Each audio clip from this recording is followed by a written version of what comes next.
Hello mabibi na mabwana, habari za muda huu. Kama ndo kwanza unajiunga na channel hii, basi usisahau kusubscribe, kulike na kucomment. Siku ya leo majira ya saa 4 za asubuhi palikuwa na kikao kizito kilichoendelea katika ofisi za bodi ya ligi.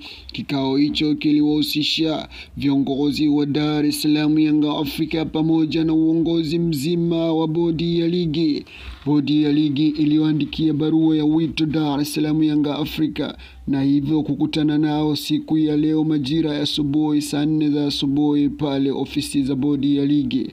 Kubwa zaidi ilikuwa ni kujadili mchezo wa dabi ya Kariakoo uliopangwa kufanyika Juni 16, ambao Dar es Salaam Yanga Afrika wao wameeleza wazi ya kuwa hawatocheza, hali inaoleta uzito wa mechi hiyo mpaka hivi sasa, na bodi ya ligi kuamua kuwaita Dar es Salaam Yanga Afrika ili kuona ni jinsi gani wanaweza kutatua changamoto zinazoendelea katika klabu hiyo pamoja na bodi ya ligi. Bodi ya ligi wamewataka Dar es Salaam Yanga Afrika kulegeza msimamo wao na kuamua kucheza ili kuokoa mpira wa Tanzania. Viongozi wa Yanga nao wamewapa bodi ya ligi masharti makubwa matatu ili kuelekea mchezo wa Juni 15. Wanaotaka wao wakacheze wanaweza kwenda kucheza, isipokuwa wana matakwa yao mapya ambayo bodi ya ligi wanapaswa kuyatekeleza. Ila kama watashindwa, basi mchezo hautokuwepo na Yanga hawatocheza kama kauli mbiu yao inavyosema. Bodi ya ligi wapo tayari kuwasikiliza Yanga kile wanachokitaka, na uongozi wa Dar es Salaam Yanga Afrika umepeleka masharti makubwa matatu kwa bodi ya ligi ili Yanga ikubali kuleta timu uwanjani. Wameiomba bodi ya ligi itoke hadharani na kueleza sababu ambazo zilifanya mchezo wa tarehe 8 ukaahirishwa. Kama hilo alitoshi, wakiona ni gumu zaidi hawawezi kulimudu, uongozi wa bodi ya ligi unapaswa kutoka hadharani na kuomba radhi mashabiki na wapenzi wa soka wa mpira duniani na Tanzania kwa ujumla, ili Yanga wao wakubali kupeleka timu tarehe 15 ili Yanga wacheze.